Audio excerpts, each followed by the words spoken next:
تہجد کے لیے شرط یہ ہے کہ عشاء پڑھ کے سویا جائے، تو عشاء ضرور پڑھے، تراویح ضرور پڑھے، اور اگر آپ نے سونا ہے تو سو جائے۔ اب جب آپ سحری کے لیے اٹھ رہے نا، تھوڑا ٹائم پہلے اٹھ جائیں، آپ تہجد پڑھ لیں۔ تو اب یہ 30 ڈیز آپ تہجد پڑھنے کے عادی ہو جائیں گے نا، اللہ کی رحمت سے امید ہے رمضان کے بعد بھی عادت رہے گی۔ تہجد فرض نمازوں کے بعد سب سے افضل نماز ہے، اور ناظرین یہ خاص دعاؤں کی قبولیت کا وقت ہے۔ اللہ اکبر، تہجد پڑھ کے جو دعا مانگنے کا مزہ آتا ہے، اور اللہ کرے ہم ایسی دعائیں مانگنے والے بن جائیں کہ میں جانوں میرا رب جانے۔ اکیلے میں جانماز بچھائیں، رات کا پہر ہو، ہاتھ اٹھیں اور آنسو بہیں، یقین کریں یہ وہ وقت ہے آپ جو مانگیں گے عطا کیا جائے۔ اور نبی پاک بھی رات کو اٹھ کر دعائیں مانگتے، چند منٹوں یا چند گھنٹوں میں نہیں رہے۔ تفاسیر میں لکھا کہ حضرت ابراہیم علیہ السلام اس آگ میں ایک روایت کے مطابق 7 دن اور ایک روایت کے مطابق 40 دن اس آگ میں رہے، مگر جب آپ باہر آتے ہیں تو آگ نے کوئی اثر آپ پر نہیں ڈالا۔ اللہ اکبر۔ اچھا پھر اس نے کیا کیا؟ نمرود نے یہ کیا کہ ہو سکتا ہے یہ آگ کی جو ہے نا یہ کیٹیگری ٹھیک نہیں ہے، یہ آگ جلانے والی آگ نہیں ہے، تو نمرود نے پریکٹیکل کرنے کے لیے ایک اور بندے کو اس آگ میں ڈال دیا۔ حضرت ابراہیم اس آگ میں موجود ہیں اور بڑے نارمل طریقے سے بیٹھے ہوئے ہیں، آگ جل رہی ہے، تو نمرود نے ایک اور شخص کو آگ میں ڈالا۔ جیسے ہی وہ بندے کو آگ میں ڈالا، اس آگ نے اس بندے کو جلا کر راکھ کر دیا۔ یعنی اس آگ کا کام جلانا تھا، مگر میرا رب جس کے لیے چاہے وہ آگ گلزار بن سکتی ہے۔ اللہ اکبر۔ آپ علیہ الصلوۃ والسلام کا جب یہ معجزہ لوگوں نے دیکھا تو کئی لوگ کلمہ پڑھ کر مسلمان ہو گئے، مگر نمرود کے نصیب میں ایمان نہیں تھا۔ لیکن اس واقعے سے سیکھنے کو کیا ملا؟ یقین، بلیف، اللہ پر بھروسہ۔ اور اگر رب پر بھروسہ ہونا تو ایسے کام آج بھی اپنی آنکھوں سے ہم دیکھ سکتے ہیں۔ ہاں، شاعر مشرق کہتے ہیں نا، اگر آج بھی ہو ابراہیم سا ایمان پیدا، دیر از اونلی ون کنڈیشن، ایمان وہ چاہیے، یقین وہ چاہیے۔ اگر آج بھی ہو کیسا ایمان؟ ابراہیم سا ایمان پیدا، آگ کر سکتی ہے انداز گلستان پیدا۔ آج بھی غموں کی آگ باغ بنے گی، آج بھی آپ کی مشکلوں کی آگ باغ بنے گی، مگر پرابلم یہ کہ یہ بھروسہ کہاں ہے، وہ یقین کہاں ہے اللہ پر؟ ڈگمگا گئے ہم لوگ، ہمارے یقین اور بھروسے ہل گئے ہیں۔ اللہ اکبر۔ آئیے ایک اور واقعہ سنتے ہیں۔ حضرت ابو مسلم خولانی رحمت اللہ تعالی علیہ، ان کو امت کا حکیم کہا جاتا تھا، بڑے کمال کی شخصیت اور بڑے عقل مند اور دانا تھے۔ آپ کے دور میں آپ یمن میں رہتے تھے اور آپ تابعی بزرگ ہیں۔ تابعی کس کو کہتے ہیں؟ جس نے کسی صحابی کو ایمان کی حالت میں دیکھا ہو اور اس کا خاتمہ بھی ایمان پر ہی ہوا ہو، تابعی۔ سبحان اللہ، وہ تابعی بزرگ تھے، یمن میں رہتے تھے۔ آپ کے دور میں ایک شخص تھا اسود انسی، اس بندے نے معاذ اللہ نبوت کا جھوٹا دعویٰ کر دیا، اور ایک دن زبردستی آپ کو اپنے پاس بلایا اور پوچھا کہ کیا تم گواہی دیتے ہو کہ محمد صلی اللہ تعالی علیہ وسلم اللہ کے رسول ہیں؟ کہا ہاں بالکل، میرے آقا علیہ الصلوۃ والسلام اللہ کے نبی ہیں، سچے نبی ہیں، وہ میرے آقا ہیں، میں ان پر ایمان رکھتا ہوں۔ تو پھر وہ کہتا اچھا یہ گواہی دیتے ہو کہ میں بھی اللہ کا رسول ہوں؟ حضرت ابو مسلم خولانی کہتے ہیں کہ میں نے نہیں سنا تم کیا کہتے ہو، یعنی سنا ہی نہیں اس کی بات، سنی انسنی کر دی۔ اسود انسی کو بڑا غصہ آیا، اس نے فوراً حکم جاری کیا کہ بڑی اور خوفناک آگ جلائی جائے۔ آگ جلائی گئی، ابو مسلم رحمت اللہ تعالی کو اس دہکتی آگ میں ڈال دیا جائے، حکم دے دیا۔ آپ کا ایمان ٹس سے مس نہیں ہوا، آپ کھڑے رہے اور آپ کو اٹھا کر آگ میں ڈال دیا گیا۔ سبحان اللہ، جس رب نے حضرت ابراہیم کے لیے آگ کو ٹھنڈا کیا تھا نا، گلزار کیا تھا، ابو مسلم خولانی رحمت اللہ تعالی کے لیے بھی وہ آگ سلامتی والی ہو گئی، بالکل صحیح سلامت آگ سے باہر آ گئے۔ اسود انسی نے جب یہ دیکھا کہ یہ اتنی بڑی کرامت، اب یہ لوگوں کو پتہ چل جائے گا تو میری تو نبوت کا جو دعویٰ ہے وہ بیڑا غرقی ہو جائے گا، تو ان کو آزاد بھی کر دیا اور کہا کہ فوراً یہاں سے آپ چلے جائیں۔ تو آپ کو یمن سے نکال دیا، آپ یمن سے نکلے اور مدینہ منورہ حاضر ہو گئے۔ غلامی میں نہ کام آتی ہیں شمشیریں نہ تدبیریں، غلامی میں نہ کام آتی ہیں نہ شمشیریں نہ تدبیریں، جو ہو ذوق یقین پیدا تو کٹ جاتی ہیں زنجیریں، کوئی اندازہ کر سکتا ہے اس کے زور بازو کا، نگاہ مرد مومن سے بدل جاتی ہیں تقدیریں۔ بات یقین کی ہے، بات ایسے کس کو کہتے ہیں، ایمان کی ہے۔ آج تو پرابلم یہ ہے، آج ہمیں کوئی سوال کر دیں ہم ٹینشن میں آ جاتے ہیں کہ واقعی اس بات کی دلیل کیا؟ اپنے ایمان کے بارے میں لوگ تذبذب کا شکار ہو جاتے ہیں، اللہ ایک ہے، اللہ واقعی موجود ہے، اللہ کہاں ہے، معاذ اللہ ایسے ایسے سوال لوگ کر دیتے ہیں، اور چونکہ مطالعہ ہوتا نہیں ہے، علماء کی صحبت ہے نہیں، آپ سمجھیے بات کو، اس وقت جو ماحول ہے اپنے بچوں کے ایمان کی حفاظت کی فکر کرنے کا دور ہے. ہمیں پتا ہونا چاہیے ہمارا ایمان کیا ہے، اللہ کے بارے میں، رسول کے بارے میں، فرشتوں کے بارے میں، قیامت کے بارے میں، جنت دوزخ، ہم کیا ایمان رکھتے ہیں اور اس کی ڈیٹیل کیا ہے. مسلمانوں کو اسلام کے بارے میں پتہ ہی کچھ نہیں ہے. اور اچھا جنہوں نے ایمان پر حملہ کرنا ہے ان کو سب پتا ہے، ان کو پتا ہے ان کو کیسے بہکانا ہے، ان کو پتا ہے ان کے دل میں شک کی پن کیسے چبونی ہے. تو خدارا یہ بات سمجھیے کہ اس وقت باقاعدہ ایسے لوگ، ایسے ادارے کام کر رہے ہیں کہ کسی طرح مسلمانوں کا ایمان چھین لیا جائے، ان کو اپنے رب سے ہی جناب یقین ختم کر دیا جائے، اسلام سے ہی ان کو ہلا دیا جائے، مگر فکر ہی کسی کو نہیں ہے. امام عشق و محبت اعلی حضرت نے 100 سال پہلے یہ بات کہی تھی. بتاؤ وہ 100 سال پہلے کے معاملات تھے، اب اور کتنے خطرناک ہو گئے. آپ نے لکھا تھا سونا جنگل رات اندھیری، چھائی بدلی کالی ہے، سونے والو جاگتے رہیو چوروں کی رکھوالی ہے. انہوں نے سمجھایا تھا کہ چور رکھوالے بن گئے ہیں، آپ کو اسلام کے لبادے میں اسلام کی بات کرنے آئیں گے اور ایمان لوٹ کے چلے جائیں گے، پتہ بھی نہیں چلے گا. کہتے ہیں آنکھ سے کاجل صاف چرا لیں یا وہ چور بلا کے ہیں. کیا محاورہ استعمال کیا ہے، آنکھ میں جب کاجل لگا ہوا ہو تو کون نکال سکتا ہے. آنکھ سے کاجل صاف چرا لیں یا وہ چور بلا کے ہیں، تیری گٹھڑی تاکی ہے اور تو نے نیند نکالی ہے. یہ دور غفلت کی نیند سونے کا نہیں ہے. ہمارے بچوں کو کتنا پتا ہے اسلام کے بارے میں، خود ہمیں کتنا معلوم ہے. لیکن یقین بزرگوں کا کیسا تھا کہ جناب ان کو آگ میں ڈال دیا جاتا تھا، وہ آگ باغ بن جاتی تھی. یقیناً آج کے دور میں یہ ٹیسٹ نہیں کریں گے ہم. اب یہ بھی نہ ہو کہ جناب کوئی کہے چلو جناب اسلام یقین جو ہے میرا، اسلام حق پر ہے کہ نہیں، آگ میں جاتا ہوں، آگ نہیں جلائے گی مجھے. پہلا ایسے یقین بھی تو لائیں نا. یہ امتحان اور ٹیسٹ کرنا ہمارا کام نہیں، یہ اللہ والوں کا انداز ہوتا تھا. بڑی خوبصورت بات سمجھیے گا کہ ہمیں کس طرح اللہ پر بھروسہ رکھنا ہے. ایک شخص نے حضرت عیسیٰ سے کہا آپ اللہ پر کامل بھروسہ کرتے ہیں؟ کہا بالکل کرتا ہوں. کہا پھر پہاڑ سے کود جائیں، اللہ نے بچانا ہوگا تو تمہیں بچا لے گا. آپ کا رب بچاتا ہے کہ نہیں بچاتا دیکھتے ہیں. کیا خوبصورت جواب دیا حضرت عیسیٰ علیہ السلام نے. آپ فرماتے ہیں اللہ پر بھروسہ ضرور رکھتا ہوں مگر اللہ کا امتحان نہیں لیتا ہوں. تو یہ بھی بات سمجھنے والی ہے. اس طرح کے ٹیسٹ نہیں لیے جاتے اپنے آپ پر، مگر ان واقعات سے سیکھنا کیا ہے کہ یقین کیسا ہونا چاہیے، رب کے فیصلوں پر اطمینان کیسا ہونا چاہیے. سبحان اللہ. انہی حضرت ابراہیم علیہ السلام کا ایک اور واقعہ ہے نا. ایک قافلہ تھا، 3 افراد ہیں، بلکہ اس میں سبحان اللہ 4 افراد ہیں. حضرت ابراہیم، حضرت اسماعیل، بی بی ہاجرہ، اور چوتھے کون تھے؟ حضرت جبرائیل. حضرت جبرائیل راستہ بتا رہے ہیں. یہ پورا قافلہ پیچھے پیچھے جا رہا ہے. کہاں جا رہا ہے؟ حضرت جبرائیل سے حضرت ابراہیم کو اتنا شوق تھا، پوچھتے ہیں اے جبرائیل ہماری منزل آ گئی؟ کہتے ہیں بھی اور آگے. ہماری منزل آ گئی؟ کہتے ہیں بھی اور آگے.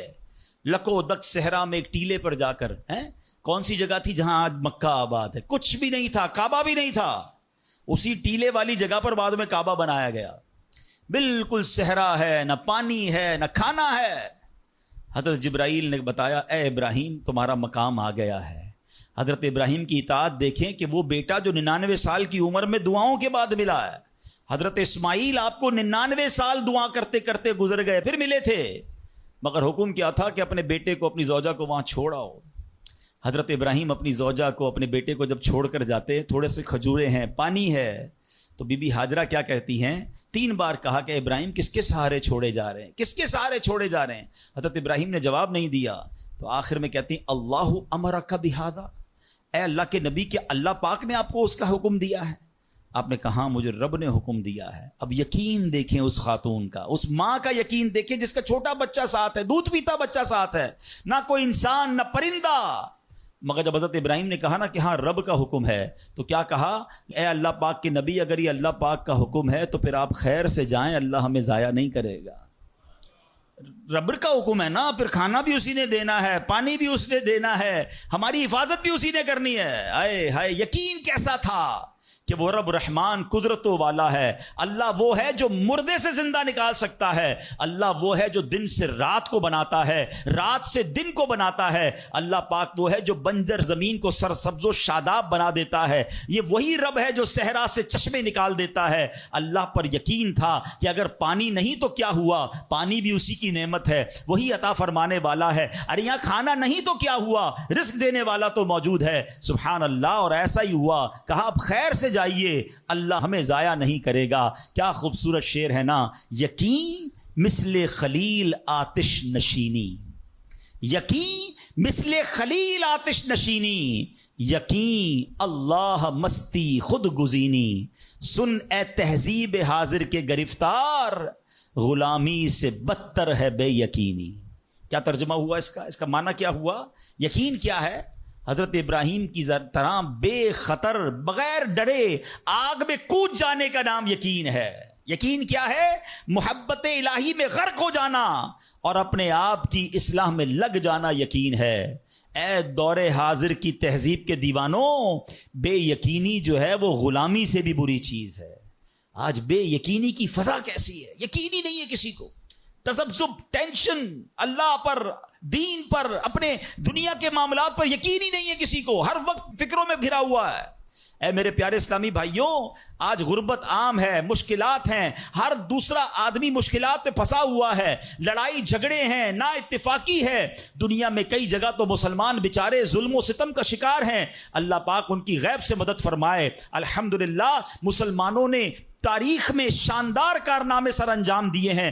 اللہ کریم نے مسلمانوں کو بڑی شان و شوکت سے نوازا ہے, مگر اب حالات کسی اور طرح کے چل رہے ہیں. کبھی غور کیا اس کی وجہ کیا ہے؟ اس پر تجزیہ کیا جائے تو ایک بڑی وجہ سامنے یہ آتی ہے کہ مسلمانوں میں بے یقینی بڑھا دی گئی ہے. پیارے آقا مکی مدنی مصطفیٰ صلی اللہ تعالی علیہ وسلم کا ذرا فرمان سنیے. مشہور صحابی حضرت ابو ہریرہ رضی اللہ تعالیٰ عنہ اس حدیث کے راوی ہیں. رسول ذیشان مکی مدنی سلطان صلی اللہ تعالی علیہ وسلم نے فرمایا, ما اخاف علی امتی الا ضعف الیقین. آقا فرماتے مجھے اپنی امت پر خوف نہیں ہے مگر یقین کی کمزوری کا. یعنی اور کوئی خوف نہیں ہے. یہ امت ایسا نہیں ہوگا کہ شرک میں مبتلا ہو جائے گی. فرمایا میری امت اللہ پاک کا انکار نہیں کرے گی, ہاں میری امت کو جو بڑا مسئلہ درپیش ہوگا ان کا یقین کمزور ہو جائے گا, ان کا بھروسہ کمزور ہو جائے گا. ایک اور حدیث پاک سنیے. آقا فرماتے ہیں نجا اول هذه الامه بالیقین والزہد. اس امت کے پہلے لوگ یقین اور دنیا سے بے رغبتی کے ذریعے نجات پا گئے. ویہلک آخر هذه الامه بالبخل والعمل. اور اس امت کے جو آخری لوگ ہوں گے کنجوسی اور لمبی امیدوں کے سبب ہلاک ہو گئے. پہلے والے یقین کی وجہ سے کامیاب ہو گئے. کیسا یقین تھا؟ 313 تھے نا, مگر بھروسہ رب پر کیسا تھا کہ فرشتوں کی فوج مدد کے لیے آ جاتی ہے. اور بعد والے فرمایا کنجوسی ہوگی, لمبی امیدیں ہوں گی. کنجوسی کیوں ہوتی ہے؟ مال خرچ کروں گا ختم ہو جائے گا. یقین نہیں ہے نا, یہ پیسے چلے جائیں گے, زکات نہیں دیتے لوگ, اللہ کی راہ میں خرچ نہیں کر رہے, لمبی امیدیں بنائی, یقین نہیں ہے. کاش یہ بات سمجھ آ جائے کہ میرے اور آپ کے نصیب میں جو رزق لکھا ہے وہ لکھا ہوا ہے, وہ ہمیں مل کر رہے گا, مگر اسی کی ٹینشن میں زندگی گزر رہی ہے. بے یقینی کی کچھ مثالیں میں آپ کو سمجھاتا ہوں. ابھی تک شاید کچھ لوگ کہہ رہے ہوں گے یار یہ بات تو ٹھیک کر رہے ہیں, بے یقینی ہونی نہیں چاہیے, مگر ہمیں تو بے یقینی نہیں ہے. اب میں کچھ ایگزامپل کے ذریعے سمجھاتا ہوں. ہم مانتے تو ہیں اللہ پاک رزق دینے والا ہے, ٹھیک ہے, پھر بھی مال کے پیچھے مارے پھرتے ہیں.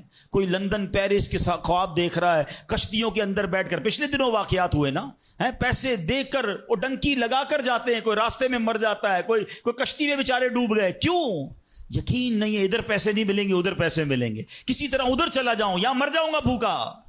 ذرا غور کیجئے. اے میرے پیارے اسلامی بھائی, کو سود کا کام کرتا ہے, کیوں کرتا ہے سود کا کام؟ یقین نہیں ہے نا کہ حلال کماؤں گا تو پیچھے رہ جاؤں گا. ملاوٹ, رشوت, ڈاکہ, چوری, اگر ان تمام غلط کاموں کے پیچھے آپ دیکھیں تو یقین نہیں ہوتا کہ یار ملاوٹ نہیں کروں گا تو مال نہیں بکے گا, پیسے والا کیسے بنوں گا, غریب ہی رہ جاؤں گا. یقین ختم ہو گیا ہے, جس کی وجہ سے ہر دوسرے آدمی کو جناب غلط کام کرنا ہے. آگے چلیے. ہم مانتے ہیں نماز دنیا بھی سنوار دیتی ہے, آخرت بھی سنوار دیتی ہے, سنتے بھی ہیں بولتے بھی ہیں, مگر نماز پر دنیا کو ترجیح دیتے ہیں. یار نماز پڑھوں گا تو کاروبار پہ, دکان پہ کون بیٹھے گا, ہیں نماز پتہ ہے آخرت اور دنیا سنوار دے گی، یقین نہیں ہے۔ اسی طرح ہم مانتے ہیں کہ مسلمان کی ترقی قرآن پر عمل کرنے میں ہے، مگر نہ قرآن خود پڑھتے ہیں نہ اپنے بچوں کو پڑھاتے ہیں۔ ہم مانتے ہیں کہ اللہ پاک دعائیں قبول فرماتا ہے، مگر بے یقینی ہے، اول تو دعا مانگتے نہیں ہیں اور مانگتے ہیں تو یقین ہی نہیں ہوتا۔ اب یقین کریں، علماء نے لکھا ہے کہ جو بندہ بغیر یقین کے ساتھ دعا مانگتا ہے نا، اس کی دعا قبول ہی نہیں ہوتی ہے۔ یعنی مثال دیتا ہوں، آپ بیمار ہیں یا پریشان ہیں یا کوئی مشکل میں ہیں، دعا کرتے ہوئے یہ خیال آ رہا ہے یار مسئلہ حل ہونا تو نہیں ہے، چلو پھر بھی مانگ لیتے ہیں۔ علماء کہتے ہیں حل ہی نہیں ہونا ہے، تمہیں رب پر ہی بھروسہ نہیں ہے۔ اب مثال دیتا ہوں اس کو ایک بلا تمثیل، آپ کا کوئی ملازم ہے، اس کو پیسوں کی ضرورت ہے اور وہ آپ کے پاس آ کے کہتا ہے صاحب 5,000 روپے کی ضرورت ہے، مجھے لگتا تو نہیں آپ دیں گے، چلیں پھر بھی آپ سے مانگ ہی لیتا ہوں۔ آپ بتائیں آپ اس کو پیسے دیں گے یا ڈانٹ دیں گے کہ جب تمہیں مجھ پر یقین ہی نہیں ہے تو آئے کیوں میرے پاس؟ مجھے لگتا تو نہیں آپ میری مدد کریں گے، چلیں پھر بھی آپ سے کہہ دیتا ہوں میری مدد۔ پہلے ہی آپ نے اس بندے کو ناراض کر دیا نا۔ ہم کہتے نہیں ہیں مگر ہماری بے یقینی یہ کہہ رہی ہوتی ہے، اور اللہ سے دعا کر رہے ہوتے ہیں کہ اللہ مجھے امید تو نہیں تو دے گا، پھر بھی میں مانگ رہا ہوں۔ توبہ توبہ توبہ۔ یقین پتہ ہے کیسے کام کرواتا ہے؟ ایک بڑا پیارا واقعہ ہے، ایک گاؤں میں بارش نہیں ہو رہی تھی اور لوگ پیاسے مر رہے تھے، کئی سال ہو گئے بارش نہیں ہو رہی تھی۔ آخر کار گاؤں والوں نے پلان کیا کہ سارے گاؤں والے جمع ہوتے ہیں اور مل کر دعا کرتے ہیں، نماز استسقاء، اور اس کا ایک پورا طریقہ ہے دعا کا۔ ایک قطرہ بارش کا نہیں پڑ رہا تھا، مویشی بھی پیاسے، لوگ بھی پیاسے، کنویں بھی سوکھ گئے تھے۔ اب جب گراؤنڈ میں لوگ جمع ہوئے نا تو ایک نوجوان ہاتھ میں چھتری لے کر آیا، لوگ اس کا مذاق اڑانے لگے، ارے اللہ کے بندے سالوں ہو گئے بارش نہیں ہوئی ہیں، تم چھتری لے کر آئے ہو؟ تو کہتا مانگنے کس سے آیا ہوں، اس رب نے بارش تو دینی ہے، واپسی کیا بھیگتا ہوا جاؤں گا؟ اور علماء کہتے ہیں جب دعا شروع ہوتی ہے تو اتنی بارش ہوتی ہے کہ پورا گاؤں بھیگتا جاتا ہے، وہ نوجوان چھتری کے سائے میں جا رہا ہے۔ فرمایا یہ اس نوجوان کا یقین تھا جس کی وجہ سے یہ بارش ہوئی ہے۔ کاش یہ بات سمجھ آ جائے۔ ارے رب پر بھروسہ نہیں کرو گے تو کس پر بھروسہ کرو گے؟ اپنے دین پر، اللہ رسول کے فرمان پر ہی ہمیں بھروسہ نہیں ہے۔ غور کیجئے، یہ یقین لے آؤ واپس، زندگی میں موج آ جائے گا، زندگی اتنی پرسکون ہو جانی ہے اگر اللہ کے فیصلوں پر یقین آ جائے، اللہ کی عطاؤں پر یقین ہو جائے، آخرت کے وعدوں پر یقین ہو جائے، نبی پاک کی حدیثوں پر یقین ہو جائے۔ اعلیٰ حضرت رحمۃ اللہ تعالی علیہ کا کیسا یقین تھا؟ ایک بار غالباً اپنی والدہ کے ساتھ حج پر جا رہے تھے، اس زمانے میں پانی کے شپ جاتے تھے، اتنا زبردست رف سی ہو گیا، طوفان آ گیا، لوگ ڈر گئے، کلمے پڑھنے لگے، یہاں تک کہ لوگوں نے کفن نکال لیے کہ چلو کفن پہن لے، ڈوبنے والا ہے جہاز۔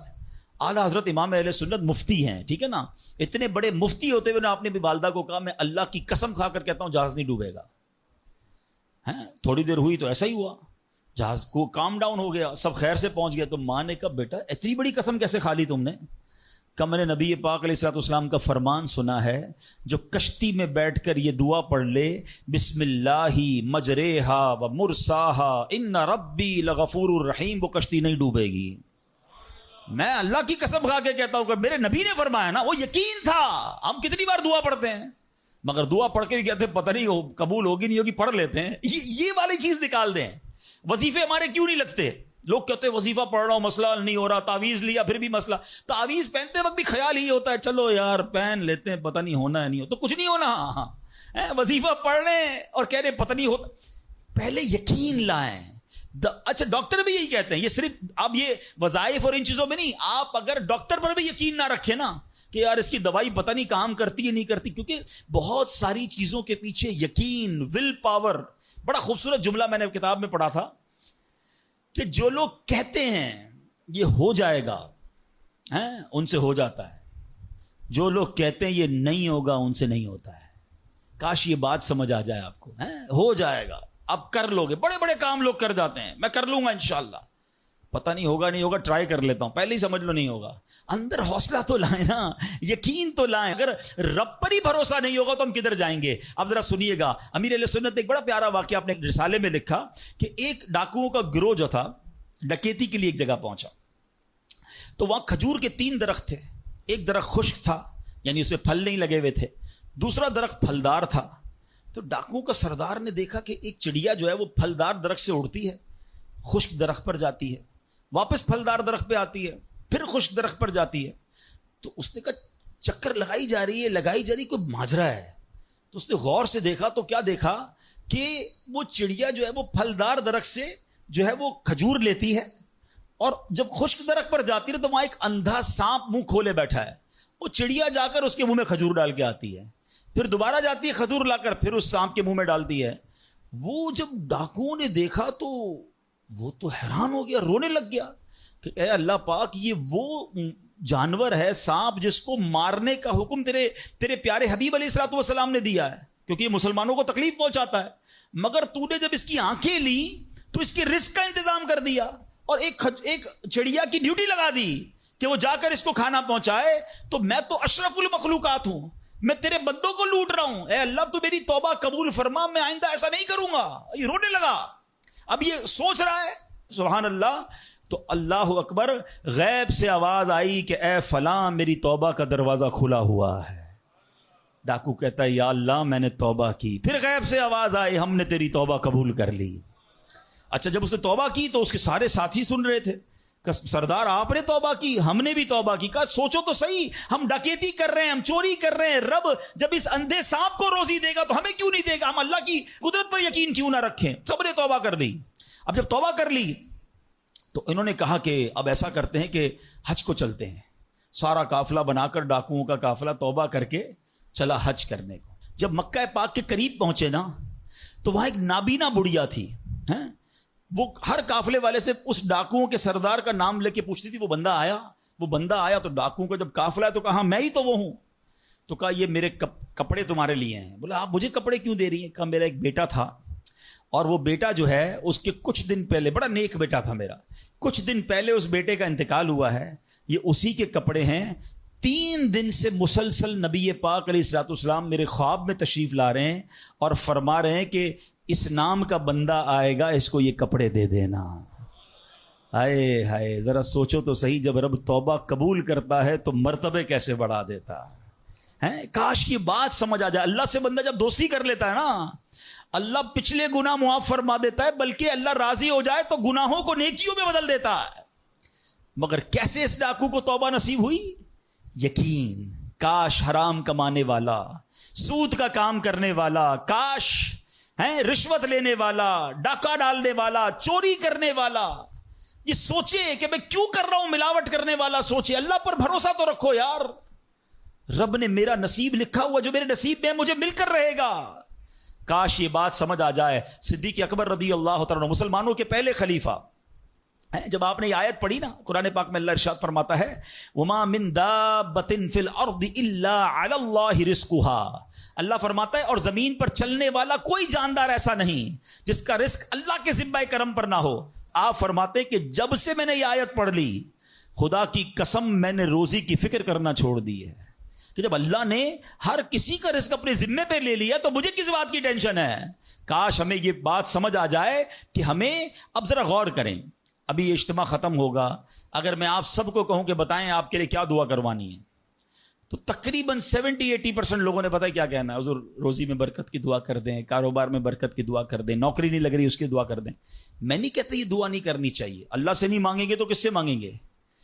لیکن کوئی تو کہے کہ میری ایمان پر موت کے لیے دعا کر دیں, میری قبر جنت کا باغ بن جائے اس کے لیے دعا کر دیں, میں آخرت میں جاؤں تو اللہ مجھ سے راضی ہو جائے اس کے لیے دعا کر دیں. فرق دیکھیں, میری اور آپ کی ٹینشن کیا ہے؟ دنیا, روزی, مال. حالانکہ اس کا وعدہ ہے, دانے دانے پر لکھا ہے کھانے والے کا نام, مجھے مل کر رہے گا. مگر اللہ نے مغفرت کا وعدہ نہیں کیا ہے. اس کی دعا کہاں ہے؟ اس کی ٹینشن کیوں نہیں ہے؟ ایسے کئی لوگ مجھے بھی ملے, آپ کو بھی ملے ہوں گے, یار رات کو نیند نہیں آ رہی, کیوں؟ بس یار کاروبار کی ٹینشن بہت ہے. کبھی زندگی میں ایک رات میری اور آپ کی ایسی گزری کہ اس ٹینشن میں نیند نہ آئی ہو کہ قبر میں جاؤں گا تو قبر جنت کا باغ بنے گی یا دوزخ کا گھڑا بنے گی؟ کلمے والی موت ملے گی کہ نہیں؟ جنت میں جاؤں گا یا دوزخ میں جاؤں گا؟ میزان عمل پر جب اعمال تولے جائیں گے, گناہ کا پلڑا بھاری ہوگا یا نیکیوں کا پلڑا بھاری ہوگا؟ یار آج جون جولائی کی گرمی, ہیٹ اسٹروک کی باتیں ہو رہی ہیں, 50 ڈگری میں حال برا ہو گیا. سورج 1 میل پر جب ہوگا اور لوگوں کی پیاس زبان سے باہر زبانیں آئیں گی, مجھے جام کوثر نہ ملا تو میرا کیا بنے گا؟ کبھی اس کی ٹینشن, اس کا وعدہ نہیں ہے. یہ اللہ سے دعا کرنی ہے, اس کے لیے کوشش کرنی ہے. ساری زندگی ایک ہی ٹینشن, چھوٹا گھر ہے تو بڑا کرنا ہے, کاروبار کو وسیع کرنا ہے, اور آمدنی. اور میں نہیں کہتا دعا نہ کریں, کوشش نہ کریں, خدا نہ خواستہ اس کا کوئی یہ مطلب ڈالے کہ چلو بھائی اب تو اللہ نے اپنے ذمہ کرم پر لے لیا تو اب کوئی کام کاج نہیں کرنا. نہیں, دنیا عالم اسباب ہے, اسباب کا کشکول لے کر بارگاہ الہی میں جانا ہے اور توکل والے انداز میں دعا کرنی ہے, تو اپنی رحمت کے سمندر سے ہمارے اسباب کے کشکول میں وہ ہماری روزی عطا فرمائے گا. اسباب اختیار ضرور کرنے, مگر اسی فکر میں زندگی تو برباد نہ کر دینا کہ سارا صبح سے لے کر شام تک ایک ہی ٹینشن. بھروسہ رکھے رب پر, یقین رکھے رب پر. آج حال یہ ہے, بچہ پیدا ہو جائے تو ٹینشن, او ہو اب میرا بچہ ہو گیا, اس کی آگے پرورش میں کیسے کروں گا, اس کی تعلیم کا کیا ہوگا, اور خاص طور پہ بچی پیدا ہو جائے تو ایسے بدبخت لوگ ہیں کہ اب جناب بیوی کو برا بھلا کہہ رہے ہیں, خاندان میں جھگڑے ہو رہے ہیں بچی کی پیدائش پر کہ اب اس کی شادی کیسے ہوگی, یہ تو بوجھ آ گئی ہے. معاذ اللہ. سمجھ نہیں آتی کہ جس رب نے بچی دی ہے انشاءاللہ رزق بھی وہی دے گا, اسباب بھی وہی دے گا. ارے جب اس نے مجھے پالا ہے وہ اس کو بھی پالے گا. کیا خوبصورت بات علماء نے لکھی, جو رب ہاتھی کو من اور چونٹی کو کن دے سکتا ہے وہ مجھے بھی میرا رزق عطا فرمائے گا. آپ ذرا سوچے تو صحیح, کس کس کو رزق دیتا ہے.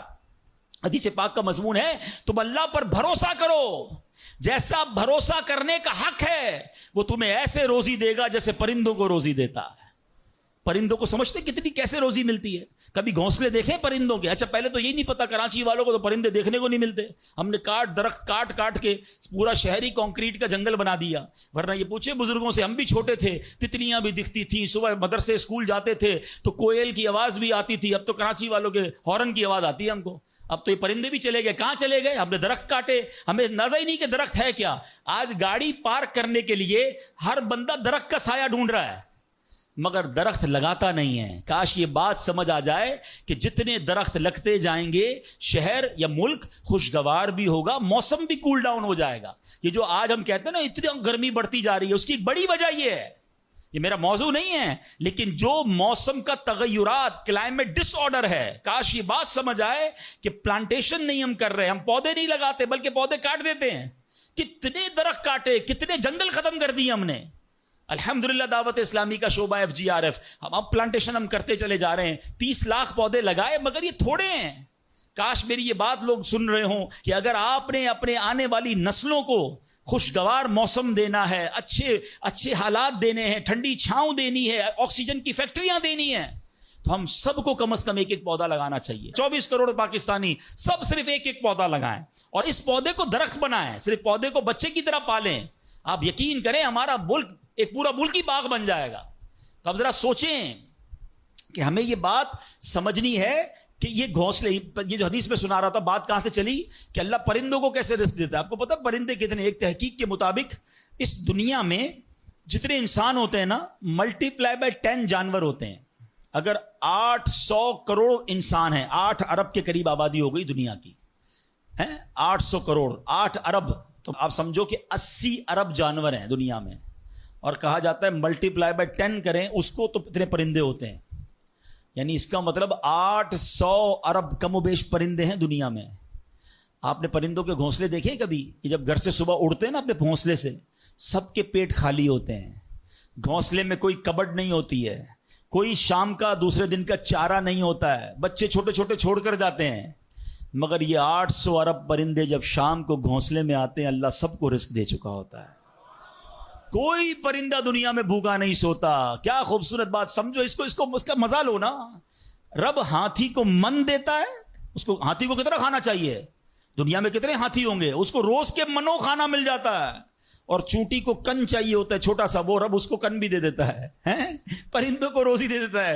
اور جو اشرف المخلوقات ہیں وہ ٹینشن کھا رہے ہیں, وہ کبھی بلڈ پریشر کی گولی, تو کبھی شوگر کی گولی, کبھی ڈاکٹر کے پاس, ٹینشن بہت ہے ڈاکٹر صاحب 2 سال بعد کیا ہوگا, مارکیٹ ڈاؤن. ارے بھائی تب سب چیزوں کا وعدہ ہے اور تم اس ٹینشن میں رہ گئے. ارے یہ کوشش کرنی تھی تو آخرت کی کرنی تھی, اللہ کو راضی کرنے کی کرنی تھی. لیکن ان تمام باتوں کے باوجود جیسے میں نے کہا نا کہ چھوڑنا نہیں ہے کام کاج. کچھ بے وقوف لوگ یہ سمجھ رہے ہوتے ہیں ایسا نہیں ہوگا. بڑی خوبصورت ایک بات اور کر دوں کہ اللہ پر بھروسہ کیسا کرنا ہے. ایک صوفی بزرگ شیخ سعدی لکھتے ہیں کہ ایک شخص تھا گھر سے محنت مزدوری کے لیے کام کاج کے لیے نکلا. اس نے دیکھا کہ ایک لومڑی ہے, اندھی ہے, اپاہج ہے, نہ دیکھ سکتی ہے نہ چل سکتی ہے. وہ حیران ہو گیا, ہاتھ پیر بھی نہیں, آنکھیں بھی نہیں, یہ لومڑی کھاتی کہاں سے ہے, چیک کرتا ہوں. تھوڑی دیر بیٹھا تو ایک شیر آیا. شیر نے کہیں سے شکار کیا تھا, وہ اپنا شکار لومڑی کے آگے ڈال دیا. اندھی لومڑی, اس نے جو کھانا تھا کھایا, باقی شیر لے کے چلا گیا. اس نے کہا کمال ہے جناب, اپاہج لومڑی کو رب رزق دیتا ہے تو مجھے کیا ضرورت ہے نوکری کرنے کی, مجھے کیا ضرورت ہے کام کاج کرنے کی. جا کے بیٹھ گیا مسجد میں, 3 دن ذکر کرتا رہا, عبادت کرتا رہا, ایک دانہ کھانے کو نہیں ملا. اللہ اللہ اللہ اللہ کر رہا ہے. اس کے بعد جب بھوک سے بحال ہو گیا تو اللہ سے فریاد کی, یا اللہ مجھے کوئی رزق نہیں ملا. کیا شاندار ارشاد ہوتا ہے, ابھی کیسا زبردست جملہ ہے. ارشاد ہوا تو نے لومڑی دیکھی ہے, شیر نہیں دیکھا. لومڑی کیوں بننا ہے, شیر بننا, اپنا رزق بھی کما اور دوسرے کو کھلانے والا بن جا. کچھ لوگ سمجھتے مجھے کوئی اور کھلا ہے, میرا بھائی کما رہا ہے, میں گھر میں بیٹھا مزے کرتا رہا ہوں. نہیں, فرمایا ایک بلکہ واقعہ آتا ہے, ایک بزرگ کے بارے میں آتا ہے, ایک شخص گیا, کہا میں نمازیں پڑھ رہا ہوں, عبادت کرتا ہوں, میرا بھائی مجھے سپورٹ کرتا ہے, وہ روزی کماتا ہے. فرمایا تیرا بھائی تجھ سے زیادہ افضل ہے. اللہ کو یہ پسند ہے کہ بندہ اپنے ہاتھ سے کمائے, کسی پر ڈیپینڈیبل نہ رہے, کسی پر بوجھ نہ رہے. یہ شریعت کو محمود ہے. کوشش کرنی ہے, پھر اس کے بعد اللہ پر چھوڑ دینا ہے. کوشش سے انکار نہیں ہے, مگر صرف کوشش کرتے کرتے نمازیں بھی جا رہی ہیں, بھروسہ بھی رب پہ جا رہا ہے, یقین بھی ختم ہو رہا ہے, صبح سے شام مال کما رہا ہے, یہ پسندیدہ نہیں ہے. تو ان دونوں چیزوں میں فرق کرنا ہے اور اللہ پر یقین رکھنا ہے. پھر دیکھیں انشاءاللہ کیسے دنیا اور آخرت کی برکتیں ملتی ہیں. تو بہرحال میرے پیارے اسلامی بھائیوں, کاش یقین مل جائے تو پھر دیکھیں یقین کیسے کام بناتا ہے. امام حسن بصری نے ایک حدیث پاک بیان کی. آپ فرماتے ہیں, حدیث سنیے گا, پیارے آقا علیہ الصلوۃ والسلام فرماتے ہیں, لوگوں کو اس دنیا میں سب سے بہترین چیز یقین اور عافیت عطا کی گئی ہے. لہٰذا اللہ پاک سے ان دونوں چیزوں کو سوال کیا کرو. اللہ سے یقین مانگے اور اللہ سے عافیت مانگے. امام حسن بصری جب حدیث پاک بیان کی نا تو فرمایا, رسول اکرم علیہ الصلوۃ والسلام نے سچ فرمایا, یقین ہی کی برکت سے جنت ملتی ہے, یقین ہی کی برکت سے آدمی جہنم سے دور بھاگتا ہے, یقین ہی کی برکت سے فرائض پورے ادا کرتا ہے, یقین ہی کی برکت سے آدمی ایمان پر ثابت قدم رہتا ہے, اور عافیت میں بڑی بھلائی رکھ دی گئی ہے. اے کاش ہمیں یقین ملے, ہمیں عافیت ملے. حدیث پاک میں آتا ہے, حدیث قدسی ہے, اللہ پر کیسا بھروسہ رکھنا ہے, انا عند ظن عبدی بی, میں اپنے بندے کے گمان کے نزدیک ہوتا ہوں جو مجھ سے رکھے. مفتی احمد یار خان نعیمی اس حدیث پاک کے تحت فرماتے ہیں, یہاں عبد سے مراد بندہ مومن ہے, یعنی بندہ میرے بارے میں جیسا یقین رکھے گا میں ویسا ہی اس کے ساتھ معاملہ کروں گا. بس یہ سمجھ لو آج بات, میرا اللہ بہتر فرمائے گا, رب میرے لیے بہترین فیصلہ کرے گا, وہ مجھے پالنے والا ہے, میری ماں سے زیادہ چاہنے والا. یقین تو کرو نا اس پر. لوگوں کو اللہ پر ہی یقین نہیں رہا ہے, میرا تو کام ہی خراب ہو جاتا ہے, اللہ معاذ اللہ, اب اس پہ کفریہ کلمات بھی کہہ دیتے ہیں, میرا تو جناب مسئلہ ہی حل نہیں ہوتا, میری دعا تو رب سنتا ہی نہیں ہے, میری مشکل آسان وہ کرتا ہی نہیں ہے. تم کھڑے نہیں ہو سکو گے. تم اللہ سے بدگمان نہ رہنا. اللہ کرے کہ انسان یہ سمجھ جائے کہ مجھے رب پر اچھا گمان رکھنا ہے. شاعر کہتے ہیں نا, جو سوچتا ہوں وہی بات ہونے لگتی ہے.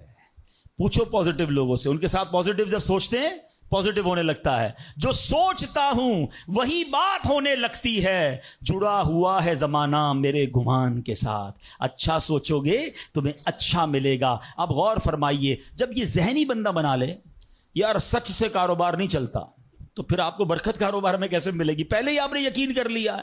جب یہ ذہن بنا لے کہ نماز کے لیے وقت نکالا تو کام میں نقصان ہو جائے گا, تو پھر کام میں ترقی بھی نہیں ملے گی. اب ذہن بنا لیا کہ ترقی کے لیے صرف دنیا کی ڈگریاں کمانی ہیں, تو پھر قرآن کریم کی برکات کہاں سے نصیب ہوں گی؟ جب یہ ذہن بنا لیا کہ آج نیکی کا دور ہی نہیں ہے, کچھ لوگوں کا ذہن بن گیا ہے بھائی جناب کوئی نیکی کا دور نہیں ہے, تو پھر نیکی کی برکت بھی نہیں ملے گی.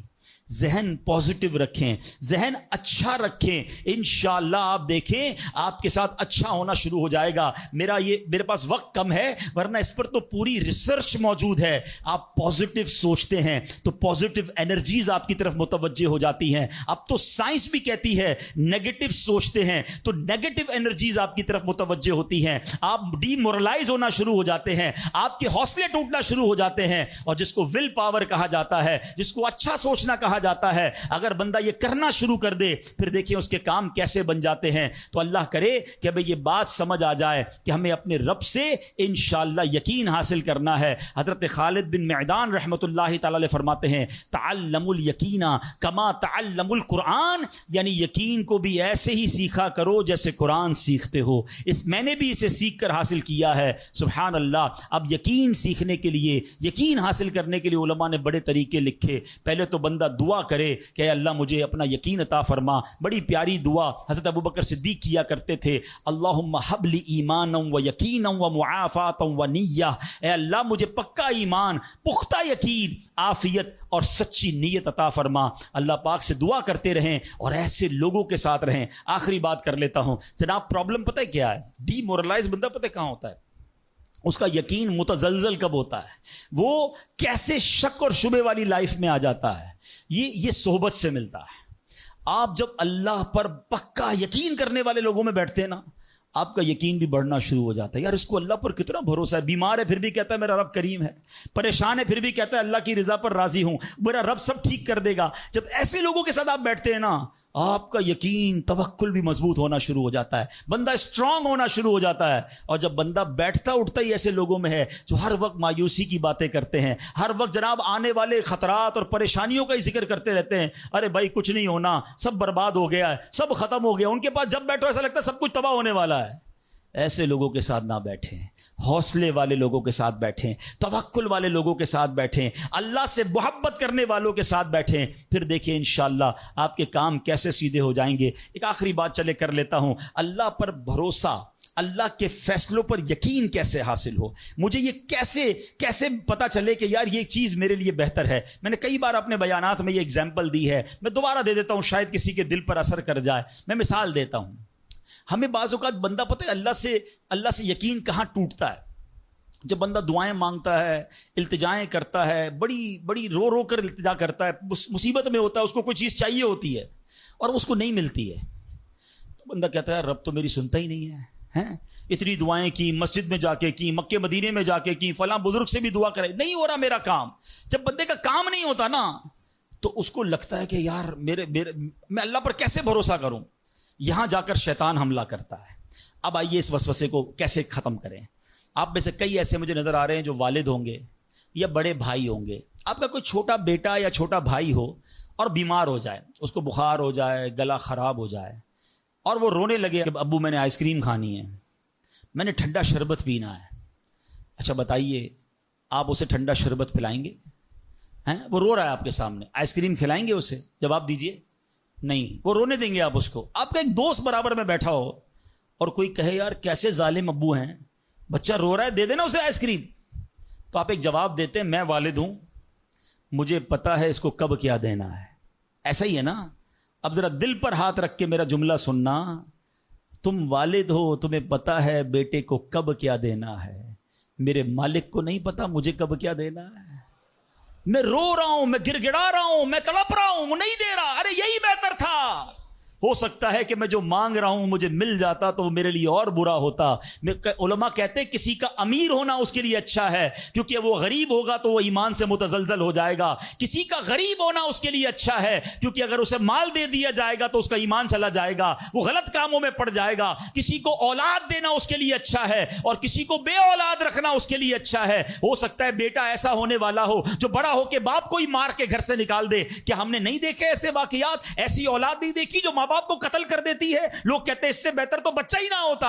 ارے رب بہتر جانتا ہے مجھے کیوں بیٹا نہیں مل رہا، مجھے کیوں بیٹی نہیں مل رہی، مجھے کیوں اولاد نہیں ہو رہی، مجھے کیوں مال نہیں مل رہا، میں اب تک گھر کیوں نہیں لے سکا. ہو سکتا ہے میرے رب نے اس کے بدلے میرے لیے بہت ساری نعمتیں رکھی ہوں. کاش یہ بات سمجھ آ جائے. مجھے ایک بات بتاؤ نا، میری ماں، آپ کی ماں، دنیا میں سب سے زیادہ ہم سے پیار کون کرتا ہے؟ ہماری ماں کرتی ہے. کبھی ماں ہمارے لیے غلط فیصلہ کر سکتی ہے؟ نہیں کر سکتی. ارے جو ماں میرا اچھا سوچتی ہے، اس ماں کے دل میں جس نے ممتا ڈالی ہے، جو کروڑوں ماؤں سے زیادہ مجھے چاہنے والا ہے، وہ میرے بارے میں کیوں نہ اچھا فیصلہ فرمائے گا. کاش یہ یقین آ جائے کہ جو رب نے کیا ہے وہی بہتر کیا ہے. سبحان اللہ. زندگی کا ایک اصول بنا لو، میرا کام، جب آپ کا کام ہو جائے نا تب بھی کہو اللہ کا شکر ہے، اور جب کام نہ ہو کہو جب بھی اللہ کا شکر ہے. میرے لیے یہی بہتر ہوگا.